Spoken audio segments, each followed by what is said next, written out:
말씀의 제목을 같이 한번 해보십시다. 명절 끝날에 일어난 사건. 설 명절 잘 보내고 계십니까? 예, 좋은 음식 많이 드셨습니까? 예, 얼굴이 빛이 나는 것 같습니다. 근데 예수님께서도 명절을 지키시는지 아십니까? 성경에도 명절이라는 단어가 나오는데요. 유대인들은 세 가지 아주 중요한 그 명절을 그들이 반드시 지켜야 했습니다. 그것이 뭐냐면은 따라해 볼까요?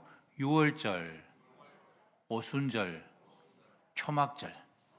앞자만 따가지고 저는 유오초라고 외웁니다. 유월절, 오순절, 초막절. 그러면은 오늘 본문에 나오는 예수님이 명절을 지킨 이 명절은 무슨 절일까요? 예, 초막절입니다. 초막절. 8장의 앞부분에 이렇게 쭉 나와 있습니다. 7장에. 근데 이 초막절은 우리가 성경에서 이렇게 읽어보면은 수장절 혹은 장막절이라는 용어들이 나오는데 다 같은 말들입니다. 다 초막절을 말하는 것이고요. 그리고 우리가 하루 20분 공동체 성경 읽기 이렇게 읽어 나가면서 우리 설날 아침에 읽은 본문 레위기 23장이었죠. 거기에 초막절이란 이 절기가 나왔다는 거 혹시 기억하시는지 모르겠습니다. 이 초막절을 바로 이스라엘 백성들이 지켜야 했다는 것입니다. 초막은 뭘 말하겠습니까? 천막을 말하는 텐트. 그러면은 왜 이스라엘 백성들이 반드시 초막절을 지켜야만 했는가? 그 이유가 뭘까요? 이스라엘 백성들이 광야의 40년 기간 동안 그들은 그 광야길을 초막, 텐트 생활을 하면서 그들이 지나지 않았습니까? 그러니까 이 초막절을 지킴으로써 하나님께서 우리의 조상들을, 아니 나의 삶을 하나님께서 마치 나그네처럼 우리가 인생의 길을 걸어가는데 하나님께서 우리의 여행길을 이 장막에서 초막으로 지켜주신 것처럼 우리의 삶을 늘 지켜주시고 보호해 주시는 것이구나. 그것을 깨닫고 하나님께 감사로 영광 돌리는 절기가 바로 초막절입니다. 근데 초막절을 지킴이 있어서 굉장히 중요한 절기, 그런 여러 가지 의미를 많이 부여하는데요. 주로 일주일간 지킵니다. 느헤미야 8장에도 나오죠. 그들이 7월 달에 이제 이 초막을 지키는데 그때 지킬 때에 일주일간 지킴이 있어가지고 첫날부터 6일째 되는 날까지 기간은 매일 다 제사도 드리고 그리고 실제로 이스라엘의 초막을 지금도 초막절은 지킵니다. 유대인들은. 그 초막절에 이스라엘을 여행을 가보면 볼 게 참 많다 그럽니다. 이스라엘 백성들은 자신들의 그 선조들이 이 광야의 길을 지낸 것을 기억하면서 실제로 집 바깥에다가 초막을 만들어 놓고 거기서 일주일을 지내는 겁니다. 매일 회당에 가서 예배를 드리고 그리고 제사를 드리고 하나님 앞에 나와서 자복하고 회개하고 그런 시간들을 이렇게 보냅니다. 그러다가 마지막 날 이제 되는 그날, 그래서 오늘 본문 37절에도 명절 끝날 곧 큰 날이라고 표현을 하고 있죠. 마지막 날이 바로 가장 중요한 날, 큰 날이었던 것입니다. 그 날에는 어떻게 하느냐 하면은 이제 이 초막을 절을 드리는 가장 중요한 소원 가운데 하나가 하나님께서부터 광야에서 지나는 동안 그들에게 반석에 물을 내어주시고 만나와 메추라를 내려서 그들에게 먹게 해주신 것을 기억하면서 우리가 모든 농사를 짓고 살아감이 있어가지고 하늘에서부터 비가 내려오지 않으면 우리는 살 수 없사오니 비를 내려기를 간구하는 의식을 행하는 것입니다. 그래서 그들이 이제 성전에서부터 출발해가지고 실로암 물가에 가서 제사장들이 흰 옷을 입고, 그리고 이스라엘 백성들이 다 한 줄로 쫙 서가지고 행렬을 합니다. 그리고 제사장은 금 항아리를 머리에 이고 실로암가에 가서 그게 물을 이렇게 길고, 그리고 그것을 다시 이고 돌아와 가지고 제단에 붓고, 그러면은 이 초막절의 마지막 행사가 끝나게 되는 것입니다. 그것을 통하여서 하나님, 우리에게 이 한 해에도 비를 내려주시고 하늘의 은을 내려주시옵소서라고 간구하고 기원하는 그것이 바로 초막절의 행사의 절정이었다는 것이죠. 그런데 오늘 본문 38절에 뭐라 그럽니까?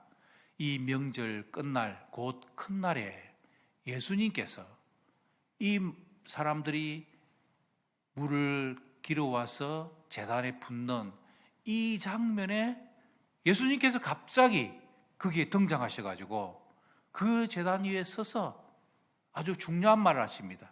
무슨 말을 하시죠? 누구든지 목마르거든 내게로 와서 마시라 라는 말씀을 예수님께서 하신 것입니다. 여러분 생각해 보십시오.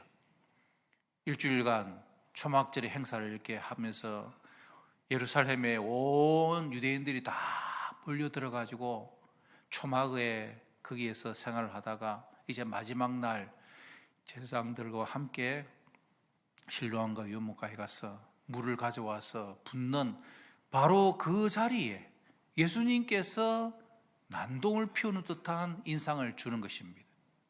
그럴 때 사람들이 뭐라 그러겠습니까? 저 사람 좀 미친 거 아니야? 지금 이 상황에서 왜 자기가 나서가지고 목마르거든 내게로 와서 마시라 이런 말을 하지? 이런 웅성웅성거리고 사람들이 의아하게 생각하는 이 장면을 우리 한번 생각해 보셔야 하는 것입니다. 예수님께서 왜 그렇게 하셨을까요? 지금 유대인들은 그들이 이 초막절에 비를 구하는 의식을 행하고 있습니다마는 진정으로 비를 주시는 분이 누구이신지, 그리고 생수의 근원 되신 예수님께서 지금 하나님의 아들 메시아가 이 땅에 임하셨던 것을 인정하지 아니하고 믿지 아니하고 살아가고 있는 그들에게 바로 내가 생수의 근원 된다는 것을 예수님께서 보여주시기 위하여 초막절, 명절 끝날 큰 날에 바로 이런 일을 행하셨다는 것입니다. 그들의 목마름의 원천이 무엇인지도 모르고 참된 신령한 은혜와 하늘비를 내려주시는 분이 누구인지도 모르고 무엇보다도 진정한 생수가 무엇인지를 모르고 있는 그들에게 예수님께서 누구든지 목마르거든 내게로 와서 마시라 라는 말씀을 하신 것입니다. 오늘 설 명절에 끝에 와 있는 오늘 우리가 함께 예배를 드립니다. 여러분, 우리가 의식 없이 예배를 드립니다. 그리고 명절도 보내고 신앙생활을 합니다.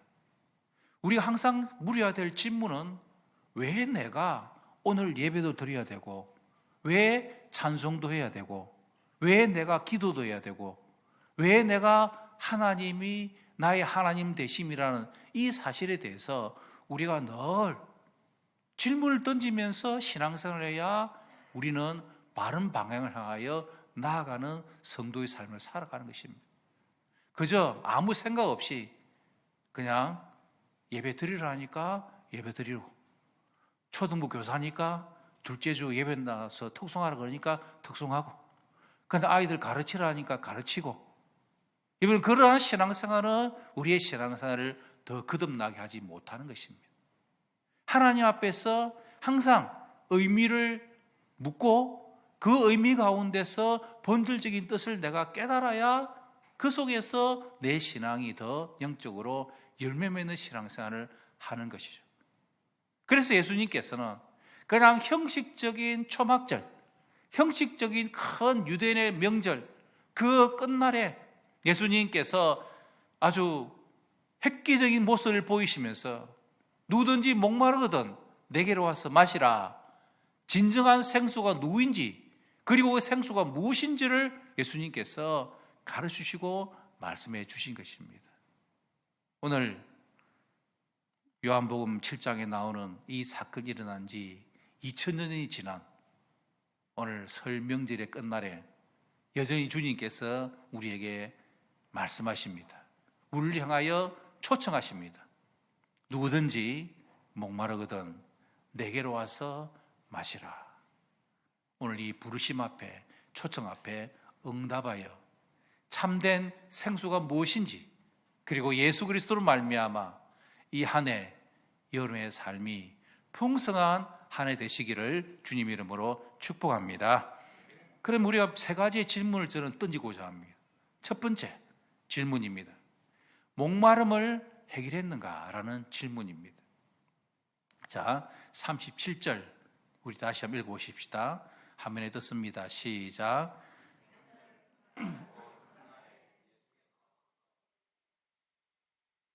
목마르거든 내게로 와서 마시라. 아멘. 여러분, 이 세상에 목마르지 않은 사람이 어디 있겠습니까? 다 목마릅니다. 사람들은 뭘 해도 다 목이 마릅니다. 그 말은 무슨 말입니까? 사람들은 만족을 모른다는 거죠. 그래서 내가 취미생활을 해도, 직장생활을 해도, 신앙생활을 해도, 뭘 해도 늘 우리의 마음속에는 뭔가 허전하고 목마름이 우리에게 있는 것이죠. 물을 마셔도 늘 또다시 마셔야 되는 그런 목마름이 있잖아요. 아마 지금 이 자리에 약간 물을 마시고 싶은 분이 계실 것 같은데 제가 대신에 좀 마셔보겠습니다. 가지고 소유하고 누려도 우리에게는 목마름이 있는 것이죠. 그래서 이 세상의 모든 사람들이 다 목마르기 때문에 지혜왕 솔로몬 왕도 전도서 1장 2절에 뭐라고 고백합니까? 읽어볼까요? 전도자가 이르되 헛되고 헛되며 헛되고 헛되니 모든 것이 헛되도다. 다 추구해보고 다 소유해보고 다 가져봐도 내가 목마르다는 것입니다. 다 모든 것이 헛되다는 것입니다. 오늘 우리가 본문으로 삼는 요한복음 7장은요, 이미 요한복음 앞장에서부터 수많은 목마른 사람들이 예수님 곁을 주위에서 맴돌고 있었습니다. 오병이어의 의해 기적. 여러분, 그것은 배고픔에 목마른 사람들이 예수님 곁에서 머물러 있었죠. 그리고 수많은 병자들이 예수님을 쫓아다닙니다. 왜요? 자기의 병을 낫고자 하는 목마름이 그들에게 있었던 것이죠. 사마리아 여인은 사랑에 목마른 자였습니다. 니고데모는 영적으로 목마름이 그에게 있었기 때문에 예수님을 찾아온 것입니다. 그래서 수많은 사람들이 예수님 주위에서 그런 목마름을 가지고 예수님을 바라보면서 주위에서 맴돌고 있는 것입니다. 어디 그 시절뿐입니까? 오늘 이 시절에도 수많은 사람들이 자기 나름대로의 그 목마름을 해결하려고 애를 씁니다. 이번 주 중에 제가 뉴스를 보니까 아주 중요한 판결이 있었는데요. 용산 경찰 추락사 사건, 여러분 기억나실지 모르겠습니다. 작년에 일어난 사건인데, 용산에 있는 아파트 하나에 경찰 한 명이, 강원도에 있는 강릉경찰 소속 경위가 그 아파트에서 떨어져 죽었어요. 그래서 이게 뭔가 싶어가지고 막 조사를 해보니까 놀랍게도 그 아파트에 최소한 25명이 모여가지고 마약 파티를 벌린 겁니다. 이 경찰도 마약 파티의 한 사람이었던 거예요. 마약에 취해가지고 그냥 그 높은 아파트에서 떨어져가지고 죽어버린 겁니다. 그 아파트 방을 사람들 오라 그래가지고 주최를 하고 마약을 공급한 그 사람들은 이번에 구형을, 징역을, 판결을 받았습니다. 오늘 이 시대에 수많은 사람들이 자신들의 그 목마름을 어떻게든 해결해 보려고 이 모양 저 모양으로 자신의 그 목마름을 채워가는 것입니다. 그런 자들을 향하여 예수님께서 말씀하고 계신 것이죠. 누구든지 목마르거든 내게로 와서 마시라. 여러분, 우리의 인생의 삶도 마찬가지입니다. 오늘 이 자리에 앉아있는 저희들 여러분들도 우리에게는 다 목마름이 있습니다. 우리가 건강에 대한 목마름이 우리에게는 있고요. 자녀들이 좀 어떻게 좀 더 잘 되어야 된다는 그런 기대의 목마름이 있고, 학생들은 공부에 대한 목마름의 기대가 있고, 그리고 직장 사는 사람들은 그 직장에서부터 좀 인정받고 안정되고자 하는 그런 목마름이 우리에게 있습니다. 즐거움, 쾌락에 대한 목마름이 우리에게 있고, 돈에 대한, 물질에 대한, 명예에 대한 여러 가지의 목마름들이 우리 가운데는 다 존재하고 있는 것이죠. 여러분, 우리가 그것을 인정해야 됩니다. 아, 나는 목마른 자이구나. 여러분, 그것을 우리는 인정해야 되는 거죠. 그러면 인정하는 자는 어떻게 될까요? 누구든지 목마르거든 내게로 와서 마시라고 초청하시는 그 주님의 부르심 앞에 응답을 해야 한다는 것입니다. 여러분, 우리 이 땅을 살아가면서 다른 어떤 것으로부터 그 목마름을 추구하면은 그 길은 잘못된 길로 가는 것이죠. 하지만 우리의 목마름의 가장 근원적인 해결책은 오직 예수 그리스도라는 이 사실을 기억하고, 우리의 이 목마름을 채워주실 분 예수 그리스도 그분만이 나의 하나님이요 나의 주 예수 그리스도시요 나의 구세주심을 내가 믿음으로 고백할 때에 그 목마름을 채워주시는 분이 주 예수 그리스도이시라는 것입니다. 여러분, 우리의 이 땅의 삶 속에서 참 우리는 끊임없이 끝없이 목마르고 채울 수밖에 없는 인생이라는 사실을 분명히 우리가 알고, 그리고 우리는 삶을 살아야 되는 거죠. 그래서 그것이 온전히 채워지지 않아도 이게 나에게 완전하게 충족하게 다 채워질 것이 아니구나 라는 사실을 인식을 해야 우리는 헷갈리지 않는 것입니다. 신앙생활을 바로 할 수 있는 것입니다. 여러분, 예수님의 초청의 말씀 이사야 55장 1절 말씀 읽어보십시다. 시작. 오라 너희 목마른 자들아 물로 나오라. 돈 없는 자도 오라. 너희는 와서 사 먹되 돈 없이 값 없이 와서 포도주와 젖을 사라. 아멘. 돈 없이 값 없이 와서 포도주와 젖을 그리고 물을 마실 수 있고 먹을 수 있는 그 은혜가 이미 우리에게 임한 것입니다. 자, 그렇다면 두 번째 질문입니다. 주님께서 마시라는 생수가 무엇일까요? 생수가 무엇인가라는 것이죠. 자, 오늘 본문 38절 39절 읽습니다. 시작. 나를 믿는 자는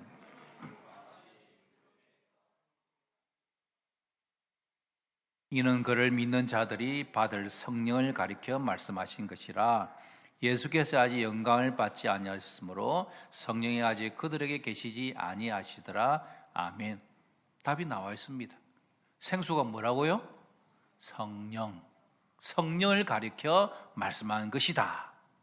예수님께서 초막절에 누구든지 목마르거든 내게로 와서 마시라 라고 말씀하시고, 그 마시라고 하는 것은 바로 성령이다 라고 하는 말씀이죠.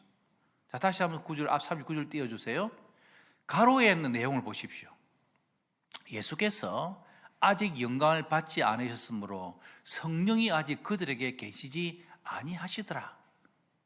이 약간 좀 의문이 되는 말씀입니다. 성령이 그들에게 계시지 아니하시더라? 이게 무슨 말이지? 여러분, 예수님이 성령으로 잉태되셨잖아요. 예수님께서 세례 받으시고 올라오실 때에 성령이 비둘기같이 강림하셨죠. 성령님께서 구약시대에 그리고 예수님과 함께 사역과 역사를 하셨습니다. 그럼 이 말씀 무슨 말일까요? 그 앞에 해결책이 있습니다. 예수께서 아직 무엇을 받지 않으셨으므로 영광, 이 영광이 뭘까요? 그렇죠. 십자가의 영광. 십자가의 영광을 예수님께서 받으심으로 말미암아 성령의 역사가 온전히 이루어질 것이다 라는 것을 말씀해 주고 계신 것입니다. 우리가 아는 것처럼 예수님께서 내가 제자들에게 이제 아버지 계신 천국으로 가야 보혜사 성령님이 너에게 임할 것이다. 내가 가야 성령의 시대가 열려질 것이다. 그것을 계속해서 제자들에게 말씀해 주셨습니다. 예수님께서 내게로 와서 생수를 마시라 라고 하실 때 그 생수는 성령인데 너희들에게 임할 이 성령은 이제 오순절 성령 강림 사건을 통하여서 초대교회와 성도들에게 그리고 너희들에게 성령이 온전히 임하게 될 것이다. 그것을 우리에게 말씀해 주고 계신 것입니다. 여러분, 생수는 성령이고 성령은 이 시간 우리에게도 동일하게 임하고 계신다. 이 사실을 우리는 확신해야 되는 것이죠. 여러분, 성령님이 여러분과 함께 한다는 것, 여러분 어떻게 알고 계십니까? 성령님이 내 가운데서 역사하는 것, 여러분 어떻게 여러분들은 그것을 누리며 체험하며 살아가고 있습니까? 성령님이 지금 여러분 가운데 계심을 여러분들 분명히 인식하고 계십니까? 어떻게 할 수 있죠? 성령으로 말미암지 아니하고는 예수님을 누구라 고백할 수 없느니라? 그렇죠, 주시라. 이미 우리는 예수님을 주님, 예수님, 아멘 이라고 고백하며 찬양하며 믿는 이 입술의 고백이 있는 자들에게는 예수님께서 성령을 그에게 부어주셨다는 그 사실을 우리에게 말씀해 주고 계신 것입니다. 오늘 예수님께서도 뭐라고 말씀하십니까? 누구든지 내게로 와서 목마르거든 마시라 라고 말씀하시면서 38절에 이는 그를 믿는 자마다 라고 말씀해 주셨습니다. 그러니까 내가 예수님을 믿는다. 예수님을 믿는다는 것은 뭘 말하죠? 영접하는 자, 곧 그 이름을 믿는 자들에게는 무슨 권세를 주셨죠? 하나님의 자녀가 되는 권세. 그래서 우리가 성령님이 지금 나와 함께 계신다는 이 사실을 깨닫고 고백할 수 있는 것은 내가 예수님을 내 속으로 영접하고 주님 아들 예수님을 내가 믿음으로 고백하고 입으로 시인하고 마음으로 믿어 구원의 이름으로 우리는 하나님의 자녀가 되고 그 하나가 자녀된 자들에게 성령님이 그와 임재하신다는 것입니다. 오늘 이 자리에 앉아 있는 저와 여러분들, 성령님이 이미 여러분과 함께 하심을 분명히 확신하시기 바랍니다. 그러면 세 번째 질문입니다. 여러분은 성령 충만하십니까? 여러분, 우리의 신앙생활의 가장 핵심적인 문제가 뭐죠? 왜 내가 신앙생활을 하는데 말씀 듣고 기도해도 예배를 드려도 내 속에 이렇게 기쁨이 충만하지 못한가? 내가 영적으로 왜 늘 활력이 있고 넘쳐나는 삶을 살지 못한가? 가장 본질적인 질문은 성령의 충만함의 문제인 겁니다. 이미 성령님은 우리 속에 임재하십니다. 문제는 내 속에서 이 성령 충만함이 날마다 성령의 충만함의 열매로서 나타나지 못하고 있는 무기력한 내 생활의 모습 가운데서 우리는 낙심하고 지치고 절망하고 주변의 환경과 역경에 의하여서 성령 충만함의 모습들이 나타나지 못하고 있는 자괴감에 우리 스스로가 빠질 때가 많다는 것입니다. 오늘 우리가 이 예배를 드리면서 하나님 앞에 다시 한 번 더 회복해야 될 것이 뭘까요? 명절 끝날 큰 날에 누구든지 내게로 와서 마시라고 주님께서 들려주시는 이 부르심 앞에 우리는 다시 한 번 더 주님이 부으시는 영원한 생수, 성령의 충만함의 은혜를 우리가 날마다 누리면서 살아가야 우리의 신앙생활이 승리하는 삶이 될 수 있는 것이죠. 그럼 우리가 어떻게 성령 충만을 받는가? 세 가지. 첫 번째는 기도입니다. 여러분, 정말 성령 충만함은 구하는 자에게 성령님께서 더 풍성하게 부어주시라고 약속해 주셨죠. 누가복음 11장 13절 말씀. 시작. 너희가 악할지라도 좋은 것을 자식에게 줄 줄 알거든. 하물며 너희 아들 아버지께서 구하는 자에게 성령을 주시지 않겠느냐 하시니라. 아멘. 성령의 충만함을 구해야 하는 것입니다. 성령님이 지금 나와 함께하는 정도로서의 삶이 아니라 성령님이여 나를 충만하게 해주시고 나를 다스려 주시고 나를 이끌어 주시고 성령의 충만을 날마다 내 삶 가운데서 드러낼 수 있도록 주님 역사해 주시옵소서 늘 간구하며 기도해야 하는 거죠. 두 번째는 믿음입니다. 오늘 38절 말씀에 뭐라고 했습니까?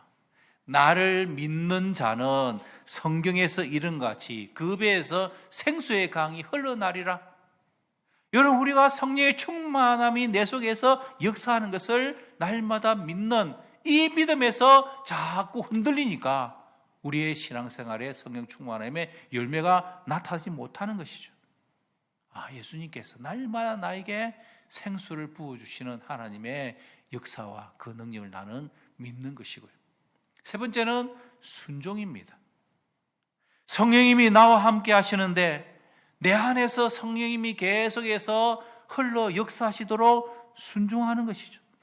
성령께서 나를 사로잡으시고 내 자신을 하나님 앞에 온전히 드려서 성령님께서 나를 이끌어 가시도록 매사에 순종하는 은혜, 이것이 성령 충만함의 열매인 것입니다. 여러분, 우리가 설 명절 가족들을 만나고 친척들을 만나고 또 이렇게 연휴의 시간을 보내면서 여러분의 마음속에 기쁨이 없고 감사가 없고 은혜가 없고 불평이 있고 원망이 있으면 나는 성령 충만한가? 우리 자신에게 질문해야 됩니다. 그리고 우리는 하나님 앞에서 예수님의 음성 앞에 다시 한번 도전을 받아야 합니다. 누구든지 목마르든 내게로 와서 마시라. 값없이 주님께서 주시는 포도와 젖을 우리가 먹고, 그래서 우리는 성령의 충만함을 날마다 경험하면서 우리는 살아가야 됩니다. 마지막 말씀 읽어보십시다. 이사야 58장 11절 시작. 여호와가 너를 항상 인도하여 마른 곳에서도 내 영혼을 만족하게 하며 내 뼈를 견고하기리니 너는 물된 동산 같겠고 물이 끊어지지 아니하는 샘 같을 것이라. 아멘. 아멘. 성령의 충만함이 여러분에게 임함을 말미암아 이 한 해 물된 동산 같은 저와 여러분 되시기를 바랍니다. 물이 끊어지지 않은 샘 같은 성령의 놀라운 생수가 여러분 자신을 통하여서 흘러차고 넘쳐서 여러분의 가정을 지키고 주위를 지키고 성도들을 향하여 이웃들을 성령의 충만함으로 적셔갈 수 있는 믿음의 귀한 성도들 다 되시기를 주님 이름으로 축복합니다.